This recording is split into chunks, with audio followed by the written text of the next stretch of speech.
हिम्मत मत खोना, अभी बहुत आगे जाना है। हिम्मत मत खोना, अभी बहुत आगे जाना है। और जिन्होंने कहा था तेरे बस का नहीं, उन्हें भी तो करके दिखाना है। हेलो मेरे प्यारे स्टूडेंट, स्वागत है आप सभी का आपके favourite YouTube channel smart student with Shraddha में। मैं आप सभी का स्वागत करती हूँ। तो आज के इस वीडियो में मैं आप लोग के लिए लेकर के आई हूँ कक्षा 10 साइंस का वायरल पेपर। एक ऐसा पेपर जो कि आपके परीक्षा में पूछा जा सकता है। अब पूरा का पूरा पेपर ही नहीं उठ करके चला आएगा, लेकिन इसमें जो प्रश्न आए हैं वो कहीं ना कहीं आपके पेपर में तो जरूर ही आ सकते हैं। तो चलिए बिना देर करते हुए आज के इस वीडियो को शुरू करते हैं। अगर आपकी आखिरी रात है ये पेपर देने की तो भी देख करके ही जाना। पूरे 70 में 70 अंक आप लोग के पक्के हो सकते हैं इस पेपर को देखने के बाद। तो चलिए हम इसे हल करना शुरू कर देते हैं। पेपर रहने वाला है हमारे साइंस का। मैं इसका थोड़ा कलर चेंज कर दूं ताकि आप लोग को अच्छे से दिखे। पेपर होने वाला है हमारे कक्षा 10 विज्ञान का। और जिन बच्चों को नहीं पता जान जाओ कि समय आप लोग को मिलेगा 3 घंटे 15 मिनट। कुछ निर्देश भी दिए रहेंगे, मैं यहीं पर आप लोग को निर्देश को समझा दूंगी ताकि पेपर वाले दिन आप लोग को निर्देश पढ़ने में आपका टाइम ना लगे।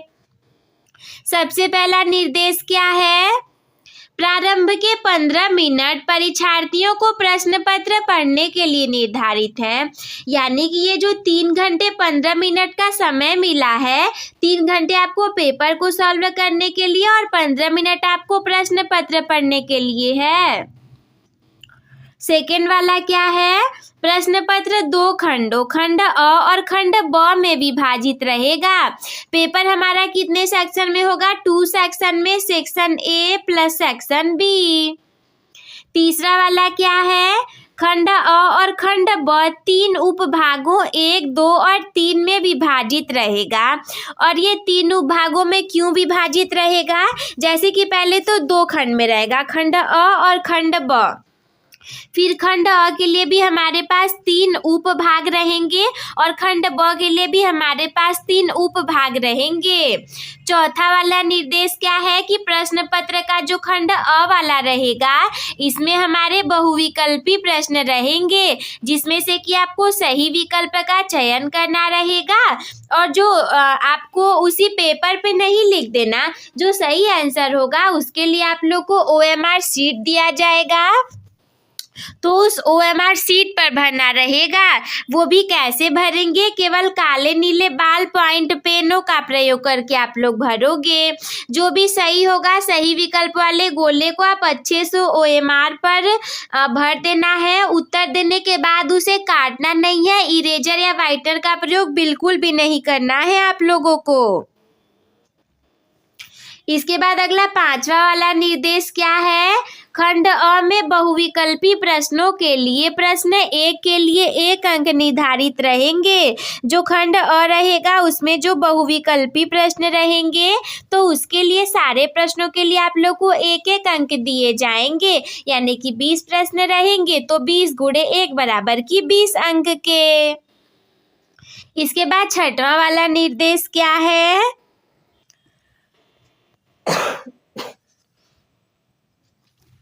खंड ब में आप लोग को वर्णनात्मक प्रश्न मिलेंगे। यानी कि खंड ब वाले प्रश्नों को आप लोग को अपनी उत्तर पुस्तिका में लिखना रहेगा। 7वां निर्देश क्या है? प्रत्येक प्रश्न के सम्मुख उनके निर्धारित अंक दिए रहेंगे। जो भी प्रश्न रहेगा उसके आंसर के लिए आप लोग को जितने नंबर मिलेंगे वो उसके आगे निर्धारित रहेंगे। 8वां वाला क्या है? खंड ब के प्रत्येक उपभाग के सभी प्रश्नों को एक साथ हल करना जरूरी है। और जो भी आंसर रहेगा उसे आप शुरुआत वाले पृष्ठ से शुरू करेंगे। 9वां वाला निर्देश क्या है कि सारे प्रश्न करना जरूरी है आप लोगों के लिए। तो अब हम पेपर की तरफ बढ़ते हैं। निर्देशों को तो मैंने आप लोग को बता ही दिया, बिल्कुल भी इसे मत भूलिएगा, क्योंकि अगर आपको ये निर्देश पता रहेंगे तो वहाँ पर आपको निर्देश पढ़ने में 15 मिनट नहीं केवल 5 मिनट ही लगेंगे। जल्दी जल्दी निर्देशों को पढ़ लोगे, और अभी तो मैंने बता ही दिया। तो सबसे पहला वाला जो रहेगा हमारा, सबसे पहला रहेगा आप लोग के सामने खंड अ, जिसमें कि उपभाग पहला दिया रहेगा।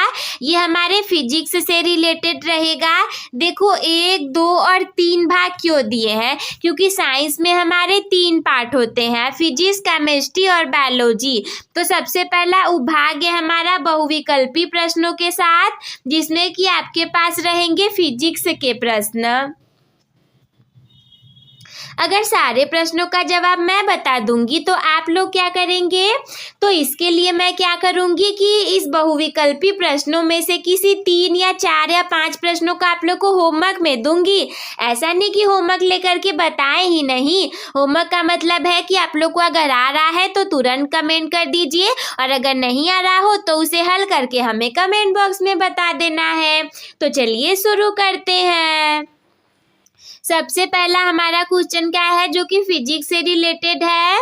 अवतल दर्पण के सम्मुख ध्रुव और फोकस के बीच स्थित वस्तु का प्रतिबिंब कैसा बनता है। अवतल दर्पण जो रहेगा उसके सम्मुख ध्रुव और फोकस के बीच में हम अगर किसी वस्तु को रख दें तो उसका प्रतिबिंब कैसा बनेगा। देखो इसका जवाब देना इतना आसान नहीं है। जिस बच्चे ने अच्छे से पढ़ाई की होगी केवल वही जवाब दे पाएगा। ए वाला ऑप्शन है हमारे पास सीधा, आभासी और छोटा, ऐसा बनेगा। या फिर बी वाला है सीधा, आभासी और बड़ा। सी वाला है सीधा, वास्तविक और बड़ा। डी वाला है सीधा, वास्तविक और छोटा। अगर आपने अच्छे से पढ़ाई की होगी तो ही आपको इसका आंसर पता होगा। तो इसका राइट आंसर हो जाएगा हमारा पहले का बी वाला, सीधा, आभासी और बड़ा बनेगा वस्तु का प्रतिबिंब। कौन सी स्थिति में, जब हम वस्तु को ध्रुव और फोकस के बीच में रखेंगे। इसके बाद सेकेंड नंबर क्वेश्चन क्या है आप लोग के सामने, दूरदृष्टि दोष, दीर्घ दृष्टि दोष। दूरदृष्टि दोष को हम दीर्घ दृष्टि दोष भी कहते हैं।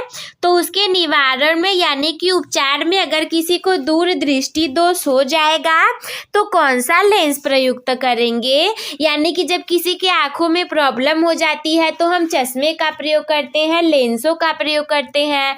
तो अगर किसी को दूरदृष्टि दोष हो गया तो उसके उपाय करने के लिए हम उसके चश्मे में कौन से लेंस का प्रयोग करेंगे। ऑप्शन नंबर ए है अवतल लेंस का, या फिर ऑप्शन नंबर बी है उत्तल लेंस का। ऑप्शन नंबर सी है द्विफोकसी लेंस का, या ऑप्शन नंबर डी है इनमें से कोई नहीं। तो दूरदृष्टि दोष के निवारण में जो लेंस प्रयुक्त होता है उसके लिए राइट आंसर हो जाएगा हमारा बी वाला, यानी कि उत्तल लेंस का। ठीक है, इसके बाद हम बढ़ेंगे तीसरे नंबर प्रश्न की तरफ। तीसरा नंबर प्रश्न क्या है, एक लेंस से 0.2 मीटर दूर रखी वस्तु के, कोई लेंस है उसे 0.2 मीटर की दूरी पर वस्तु रखा है। वस्तु के आभासी प्रतिबिंब का जो आवर्धन यानी कि जो m की वैल्यू है वो 0.5 है। ये लेंस कैसा होगा, ये लेंस होगा। ऑप्शन नंबर ए है 1 मीटर फोकस दूरी का अवतल लेंस। ऑप्शन नंबर बी है 0.2 मीटर फोकस दूरी का अवतल लेंस। ऑप्शन नंबर सी है 0.1 मीटर फोकस दूरी का उत्तल लेंस, या फिर ऑप्शन नंबर डी है 0.2 मीटर फोकस दूरी का उत्तल लेंस। तो एक काम करती हूँ, मैं ये प्रश्न आप लोग को तुरंत दे देती हूँ कमेंट बॉक्स में। इसका आंसर देने के लिए फटाफट से इसे कमेंट कर दीजिए, और अगर नहीं पता हो तो कॉपी पेन ले करके बैठिए, हल करके फटाफट से कमेंट करिए तो आप लोग इसका आंसर। हम बढ़ते हैं अगले प्रश्न की तरफ, जो कि है हमारा चौथा वाला प्रश्न। जब श्वेत प्रकाश कांच के प्रिज्म से गुजरता है तो प्रिज्म के आधार की ओर अधिकतम झुकी प्रकाश किरण का रंग होता है। ये हमारा प्रिज्म है, ये हमारी श्वेत प्रकाश किरण है। जब ये ऐसे प्रिज्म में से गुजरेगी तो हमें पता है कि 7 रंग निकलते हैं यहाँ पे। तो प्रिज्म के आधार यानी कि ये जो नीचे वाला पार्ट है, इसकी ओर अधिकतम कौन सी वाली किरण झुकेगी? निकलेंगी तो कई सारी, लेकिन ये जो सबसे इधर झुकी है ये कौन से कलर की होती है?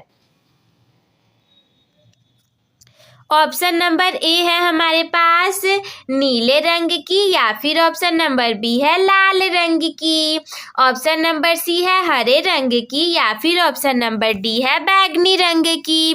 तो चौथे वाले का राइट आंसर हो जाएगा हमारा डी वाला, यानी कि बैगनी रंग की। पांचवा वाला बहुविकल्पी प्रश्न है, R1 और R2 प्रतिरोधों के 2 तार समांतर क्रम में जोड़े जाते हैं तो इनका तुल्य प्रतिरोध क्या होगा? समांतर क्रम में जो जोड़ते हैं हम R1 और R2 प्रतिरोधों को, आपको पता होगा कि समांतर क्रम और श्रेणी क्रम का फॉर्मूला क्या होता है। ऑप्शन नंबर ए है R1 + R2, option number B है R1 × R2, option number C है R1 × R2 अपन R1 + R2, और ऑप्शन नंबर डी है R1 + R2 अपन R1 × R2। तो अगर आपने अच्छे से पढ़ा होगा तो आपको पता होगा कि इसका राइट आंसर हो जाएगा हमारा सी वाला, यानी कि आंसर हो जाएगा हमारा R1 × R2 अपन R1 + R2। समांतर क्रम में यही फॉर्मूला तो होता है। हम बढ़ते हैं छठवें वाले प्रश्न की तरफ। बिजली के बल्ब का फिलामेंट, जिसे कि हम तंतु भी कहते हैं, वो किस चीज का बना होता है? ऑप्शन नंबर ए है नाइक्रोम का, या फिर ऑप्शन नंबर बी है लोहे का, ऑप्शन नंबर सी है टंगस्टन का, या फिर ऑप्शन नंबर डी है कॉन्स्टेंटन का। जैसे कि ये हमारा बल्ब है सपोज दैट, तो इसके बीच में ऐसे फिलामेंट भी तो लगे होते हैं ना।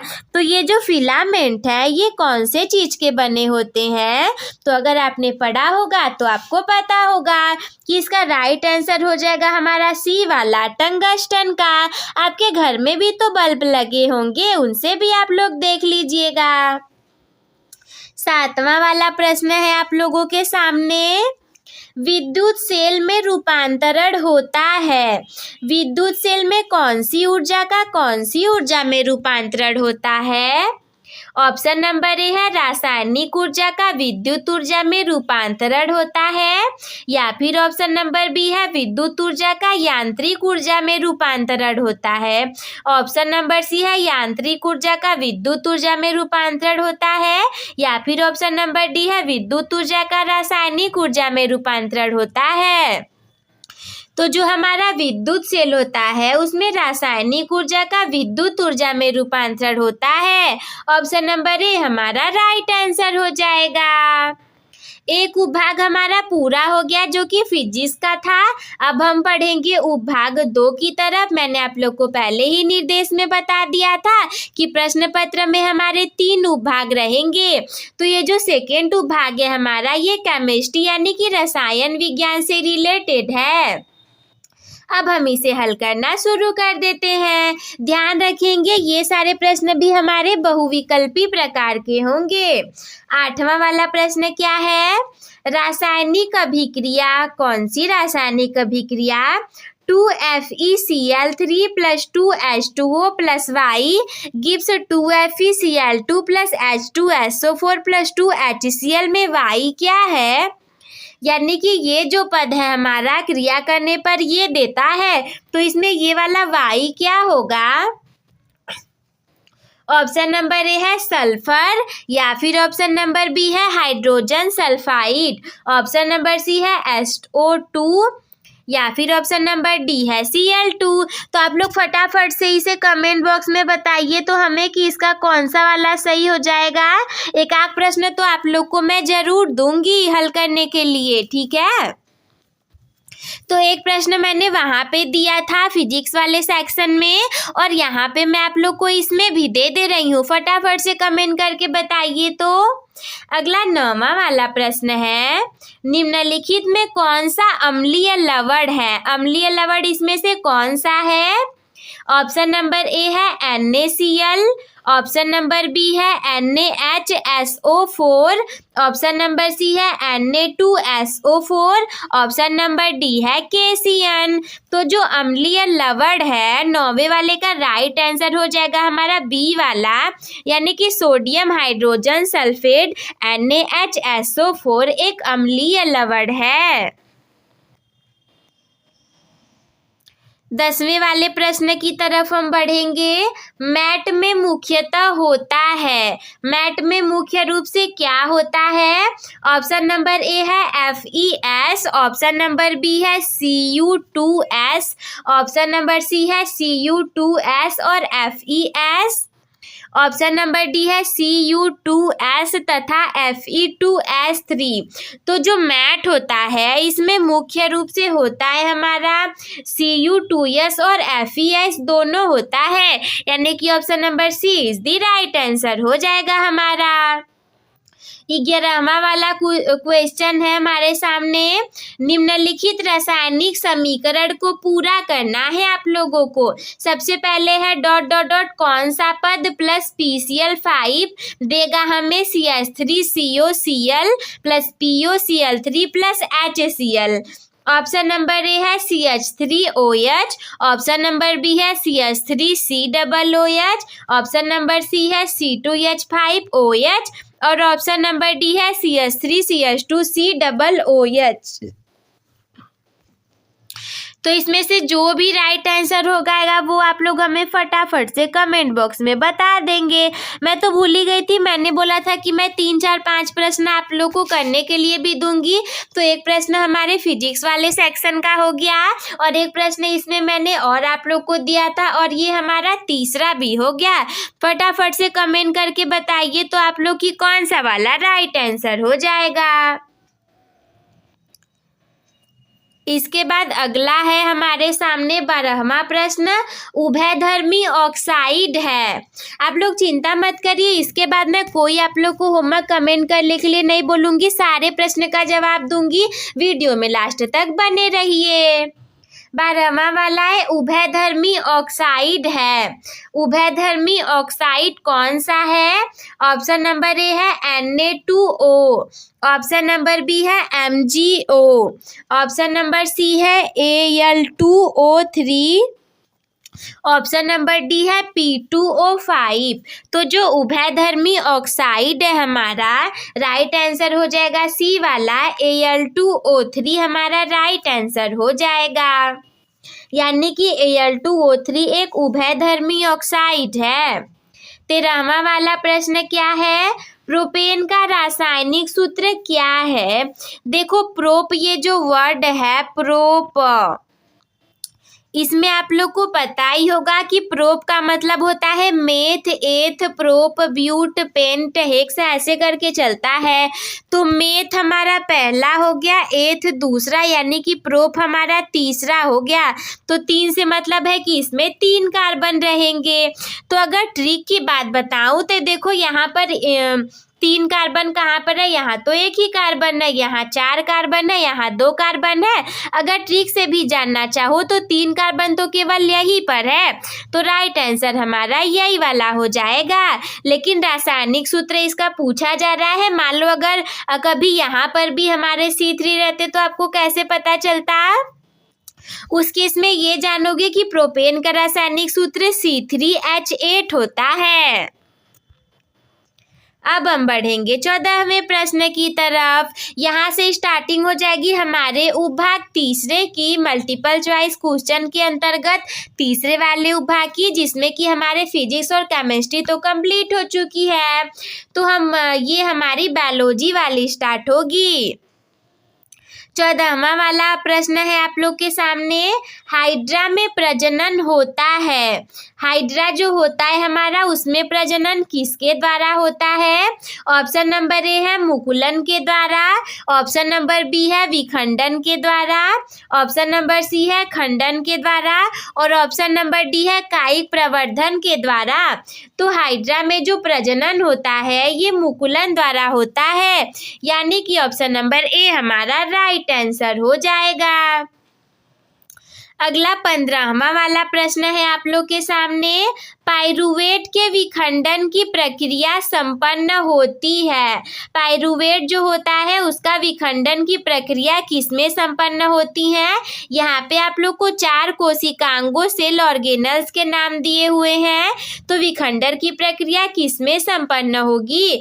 ऑप्शन नंबर ए है कोशिका द्रव्य में, ऑप्शन नंबर बी है माइटोकॉन्ड्रिया में, ऑप्शन नंबर सी है हरित लवक में और ऑप्शन नंबर डी है केंद्रक में।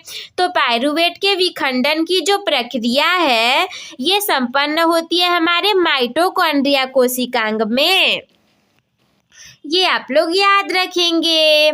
16 नंबर का प्रश्न है आप लोगों के सामने, मनुष्य में वृक्क कौन से तंत्र से संबंधित है?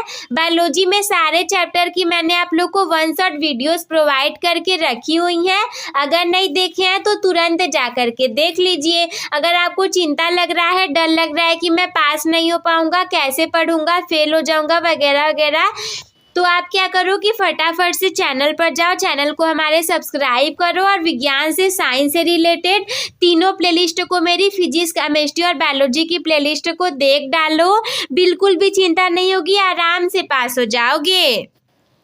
मनुष्य में वृक्क कौन से तंत्र से संबंधित है? ऑप्शन नंबर ए है पोषण से, ऑप्शन नंबर बी है श्वसन से, ऑप्शन नंबर सी है उत्सर्जन से या फिर ऑप्शन नंबर डी है परिवहन से। पोषण का क्या मतलब होता है? जैसे कि खाना खाना, पचाना, ऊर्जा ग्रहण करना, क्या इसमें वृक्क आएगा? नहीं आएगा। श्वसन मतलब सांस लेना, इसमें तो सबको पता है, जो नहीं पढ़ता उसको भी, कि फेफड़े से सांस लेते हैं, वृक्क नहीं आएगा। परिवहन मतलब आपके अंदर जो खून बह रहा है, तो इसमें कहाँ वृक्क आएगा? बचा हमारा उत्सर्जन, तो यही हो जाएगा हमारा राइट आंसर। वृक्क हमारे उत्सर्जन में महत्वपूर्ण भूमिका निभाता है, इसीलिए उत्सर्जन तंत्र से संबंधित भी है। अगला 17वां वाला प्रश्न है, मेंडल ने प्रारंभिक शिक्षा कहाँ पर प्राप्त की थी? जो मेंडल थे, जिन्हें हम आनुवंशिकी के जनक कहते हैं, फादर ऑफ जेनेटिक्स, जिनका पूरा नाम था ग्रेगर जॉन मेंडल, उनकी जो स्टार्टिंग की एजुकेशन थी, स्टार्टिंग में जो उन्होंने अपनी पढ़ाई शुरू की थी, वो कहाँ से शुरू की थी? किसी मंदिर में रह करके, या फिर ऑप्शन नंबर बी है किसी स्कूल में जा करके, ऑप्शन नंबर सी है कहीं गुरुकुल में रह करके, या फिर ऑप्शन नंबर डी है गिरजा घर में। मेंडल के बारे हमें ये तो पता है कि ये एक प्रसिद्ध पादरी थे, परंतु ये नहीं पता कि इन्होंने अपनी प्रारंभिक शिक्षा कहाँ पे प्राप्त की थी। तो इसका राइट आंसर हो जाएगा हमारा डी वाला, गिरजा घर में। अगला 18वां प्रश्न है आप लोगों के सामने, मादा जनन तंत्र के किस भाग में लूप स्थापित किया जाता है? मादा जनन तंत्र, फीमेल रिप्रोडक्टिव सिस्टम में जो लूप स्थापित किया जाता है वो कौन से वाले भाग में स्थापित किया जाता है? ऑप्शन नंबर ए है अंडाशय में, ऑप्शन नंबर बी है अंडवाहिनी में, ऑप्शन नंबर सी है गर्भाशय में, ऑप्शन नंबर डी है योनि में। तो मादा जनन तंत्र का जो कौन सा वाला इसमें से गर्भाशय वाला पार्ट है, यानी कि ऑप्शन नंबर सी हमारा राइट आंसर हो जाएगा, इसी में तो लूप को स्थापित किया जाता है। 19वां वाला प्रश्न है, निम्न में से कौन सा अंग पौधों में नर जननांग का प्रतिनिधित्व करता है? ऑप्शन नंबर ए है जायांग, ये तो मादा का पार्ट है। ऑप्शन नंबर बी है पुंकेसर। हम अगले ऑप्शन को भी देखते हैं। ऑप्शन नंबर सी है वर्तिकाग्र, ये भी मादा का भाग है। ऑप्शन नंबर डी है अंडाशय, ये भी मादा का भाग है।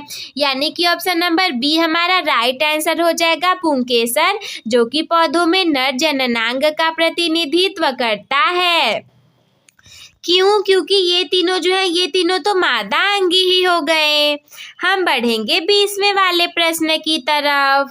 निम्नलिखित में से कौन सा या फिर कौन से पर्यावरण मित्र व्यवहार कहलाते हैं या फिर पर्यावरण मित्र व्यवहार कहलाता है? ऑप्शन नंबर ए है, अगर आप बाजार जाते हो, बाजार जाते समय खरीदे गए सामानों को रखने के लिए कपड़े का थैला ले जाना। ये तो हम सभी को पता है कि बहुत अच्छी बात है अगर हम बाजार जाते समय सामान को रखने के लिए कपड़े का थैला ले जाएं। ऑप्शन नंबर बी है, अनावश्यक ऊर्जा खर्च बचाने के लिए लाइटों और पंखों का स्विच बंद करना। आप में से भी कई सारे बच्चे होंगे, बुरी आदत होगी कि अगर लाइट कट गई पंखे के स्विच को बंद ही नहीं करेंगे, लाइट के स्विच को बंद ही नहीं करेंगे। जब लाइट आएगी तो दोबारा से चलने लगेगा। ऐसा नहीं करना, उसे बचाया जाता है। ऑप्शन नंबर सी है, वाहन के बजाय विद्यालय तक पैदल जाना। अगर आपका घर पास में है तो आप अपने विद्यालय, स्कूल, कॉलेज तक पैदल ही जा सकते हो। आजकल तो लोग ऐसे हो गए हैं कि केवल थोड़ी सी दूरी चलने के लिए भी वो बाइक, स्कूटी और पता नहीं वाहनों का प्रयोग क्यों करते हैं। ऐसा नहीं करना चाहिए। जहाँ तक बात हो 3-4 किलोमीटर की, आप लोग साइकिल से जाइए। पैदल आप लोग 10 से 15 मिनट का रास्ता हो तो पैदल जा सकते हो, वरना आप लोग साइकिल से जाया करो। ऑप्शन नंबर डी है उपर्युक्त सभी। तो ये सारी चीजें इंपॉर्टेंट है ना, ताकि हम पर्यावरण मित्र बन सके। तो option number D is the right answer हो जाएगा हमारा। हमें ये सारी चीजें करनी चाहिए। तो ये तो हमारा पूरा हो गया। अब हम बढ़ेंगे खंड ब की तरफ। 2 खंडों में हमारा प्रश्न पत्र डिवाइड था, खंड अ और खंड ब। तो खंड अ तो हमारा पूरा हो गया। अब हम बढ़ेंगे खंड ब की तरफ, जिसमें कि हमारे 3 उपभाग दिए ही रहेंगे जैसे कि पहले वाले में दिए थे। तो उपभाग पहला वाला हमारा क्या है, इसमें आप लोग को मिलेंगे वर्णनात्मक प्रश्न, जो कि निर्देश में पहले ही बता दिया गया था। 21वां वाला प्रश्न कौन सा है? ये हमारे फिजिक्स से रिलेटेड है। मल्टीपल चॉइस में भी जो हमारा पहला वाला पार्ट था वो फिजिक्स से रिलेटेड था, और ये वाला भी हमारा फिजिक्स से ही रिलेटेड है।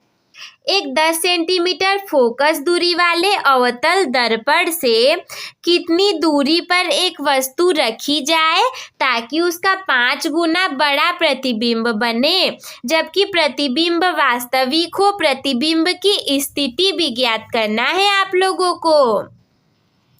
पढ़े होगे तो हल कर पाओगे। हल करके इसका आंसर कमेंट बॉक्स में बता दीजिए। 22वां वाला प्रश्न क्या है? एक उत्तल लेंस की फोकस दूरी 50 सेंटीमीटर है। उस वस्तु के प्रतिबिंब की स्थिति बताइए जो कि लेंस से 25 सेंटीमीटर की दूरी पर अक्ष के लंबवत है, और प्रतिबिंब का आवर्धन भी ज्ञात करना है।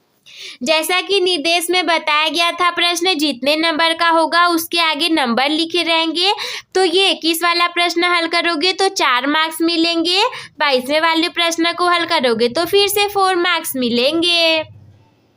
23वां वाला प्रश्न है 2 ओम। ये जो सिंबल है हमारा ऐसा वाला, इसे हम ओम का सिंबल बोलते हैं। प्रतिरोध का मात्रक होता है। 2 ओम, 3 ओम और 5 ओम के प्रतिरोधों को श्रेणी क्रम में जोड़ा गया है। यदि संयोजन के दोनों सिरों पर 30 वोल्ट का विभवांतर लगा है तो प्रत्येक प्रतिरोध के सिरों के बीच विभवांतर ज्ञात करना है आप लोगों को। अगला 24वां वाला प्रश्न क्या है? घरेलू विद्युत वितरण परिपथ में प्रयुक्त निम्नलिखित तारों की कार्यप्रणाली एवं आवरण विद्युत रोधन के रंग लिखना है। पहला वाला है जीवित विद्युन्मय तार का, सेकेंड वाला है भू संपर्क तार का, तीसरा है उदासीन तारका। और अगर ये आप लोग को नहीं आ रहा हो तो अथवा के रूप में आप लोग को दूसरा ऑप्शन भी मिल जाएगा हल करने के लिए, फ्लेमिंग के बाएं हाथ का नियम। और दूसरा वाला है दाहिने हाथ के अंगुष्ठ नियम, यानी कि अंगूठे के नियम को स्पष्ट कीजिए। ये किन भौतिक राशियों की दिशा को ज्ञात करने में प्रयुक्त होते हैं, ये भी आप लोग को बताना पड़ेगा। इसके बाद ये तो हमारा उपभाग पहला वाला पूरा हो गया। हम बढ़ेंगे उपभाग दूसरे की तरफ। 25वां वाला प्रश्न क्या है, निम्नलिखित अभिक्रियाओं के लिए संतुलित रासायनिक समीकरण लिखना है। पहले ही यहाँ पर दे दिया है 1 + 1 + 1 + 1 = 4 मार्क्स, यानी कि इन चारों को हल करेंगे तभी आप लोग को 4 नंबर मिलेंगे। सबसे पहला वाला ऑप्शन क्या है, लेड नाइट्रेट को गर्म करना। ऑप्शन नंबर बी है एथेनोइक अम्ल की सोडियम कार्बोनेट से अभिक्रिया करना। ऑप्शन नंबर थर्ड है जिंक की सिल्वर नाइट्रेट से अभिक्रिया। और ऑप्शन नंबर चौथा है सोडियम सल्फेट विलयन की बेरियम क्लोराइड विलयन से अभिक्रिया। सॉरी, ये ऑप्शंस नहीं है, ये चारों आप लोग को हल करने हैं। इसके बाद 26वां वाला प्रश्न क्या है, निम्नलिखित पर संक्षिप्त टिप्पणी लिखना है। पहला वाला है समजातीय श्रेणी और दूसरा वाला है कार्बन की सर्वतोमुखी प्रकृति। 2-2 नंबर के हैं, 4 मार्क्स मिलेंगे इसके लिए आप लोगों के। फिर 27वां वाला प्रश्न में क वाला क्या है, निम्नलिखित यौगिकों के IUPAC नाम लिखना है आप लोगों को। सबसे पहला है CH3COOH। पहला वाला होता है हमारा मेथ एथ COOH, यानी कि ओइक अम्ल, तो इसका नाम हो जाएगा एथेनोइक अम्ल। दूसरा है CH3CH2CH2Cl, यानी कि मेथ एथ प्रोप 1 क्लोरोप्रोपेन। तीसरा है CH ट्रिपल बॉन्ड CH। इस जैसे हम पढ़ते हैं एल्केन एल्कीन एल्काइन, वैसे ये हो जाएगा एथेन एथीन एथाइन, तो इसका नाम हो जाएगा एथाइन। और ख वाला क्या है, साबुन क्या है, साबुन बनाने की रासायनिक अभिक्रिया लिखना है और साबुन की 2 विशेषताएं भी लिखना है आप लोगों को। वही साबुन जिसे कि आप लोग रोज प्रयोग करते हैं, रोज मलमल करके उससे नहाते हैं 3-4 बार लगा करके, न जाने कौन कौन से प्रकार के साबुन आते हैं और आप लोग कितने सारे साबुन का प्रयोग करते हैं, लेकिन वो बनता कैसे है, कभी इसके बारे में भी तो सोचिए। तो हमें उसके बनाने की रासायनिक अभिक्रिया लिखनी है और साबुन की 2 विशेषताएं भी लिखनी है। और अगर आप लोग को ये नहीं आ रहा हो तो अथवा के रूप में भी 27वें वाले में ही है, या तो ये क ख वाला सेक्शन करो, और अगर ये नहीं आ रहा हो तो अथवा के रूप में आप लोग को दूसरा ऑप्शन भी मिल जाएगा करने के लिए, जिसमें से कि क वाला क्या है, ऊष्माक्षेपी और ऊष्माशोषी अभिक्रियाओं को स्पष्ट करना है। ऊष्माक्षेपी और ऊष्माशोषी अभिक्रियाओं के बारे में लिखना है। सीधी सी बात है कि कोई अभिक्रिया हो रही है, ऊष्मा निकल रही है तो ऊष्माक्षेपी हो गई, और ऊष्माशोषी मतलब अवशोषित करना। अगर किसी रासायनिक अभिक्रिया में ऊष्मा का अवशोषण हो रहा हो तो ऊष्माशोषी हो जाएगी। ख वाला क्या है, pH मान क्या है, इसका हाइड्रोजन आयन सांद्रण से क्या संबंध है, इसके बारे में लिखना है। ग वाला क्या है, खनिज और अयस्क में अंतर बताना है आप लोगों को। तो ये हमारा पूरा हो गया फिजिक्स और केमिस्ट्री का दोनों सेक्शन। हम बढ़ते हैं सेक्शन नंबर 3 की तरफ, उपभाग 3 की तरफ, जो कि रिलेटेड होगा हमारे बायो से, यानी कि बायोलॉजी से।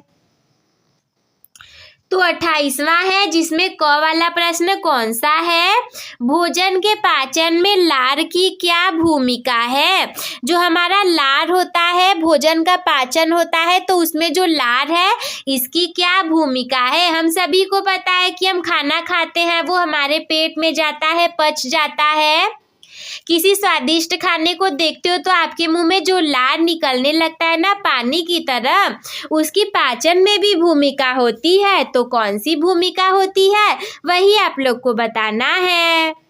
ऑप्शन ख वाला प्रश्न है, ओजोन परत हमारे लिए क्यों महत्वपूर्ण है। अगर विज्ञान पढ़ रहे हो तो ओजोन परत के बारे में तो पता ही होगा कि ये हमारे लिए क्यों महत्वपूर्ण है।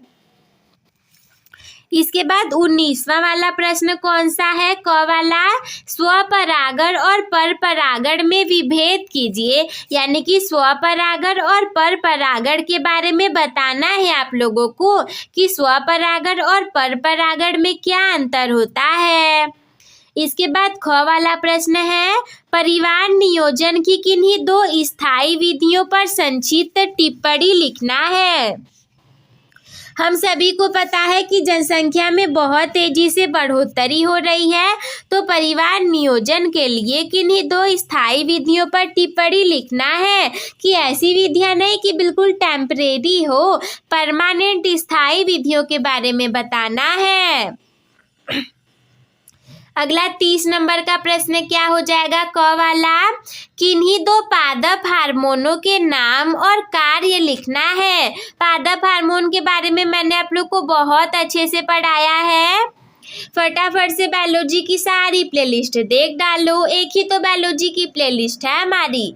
ख वाला है, पौधों में रंध्रों की उपयोगिता का उल्लेख कीजिए। रंध्र क्या होते हैं, जैसे कि ये हमारी कोई लीफ है तो इसमें ऐसे कुछ ऐसे छिद्र की तरह नहीं होते, इसे ही हम रंध्र बोलते हैं अगर आप ध्यान से देखोगे तो। 31वां प्रश्न क्या है, मानव में ब्रिकाडू यानी कि नेफ्रॉन की रचना और क्रियाविधि का वर्णन करना है आप लोगों को। 8वां के रूप में अगला प्रश्न भी है, लक्षणों की वंशागति के नियम में मेंडल के प्रयोगों के महत्व की व्याख्या करना है। मेंडल का नियम तो मोस्ट इम्पॉर्टेंट है, उसके बारे में आप लोग को जानना बहुत जरूरी है। तो ये हो गई मेरी पूरी वीडियो। आई होप कि आप सभी लोग को समझ में आ गया होगा।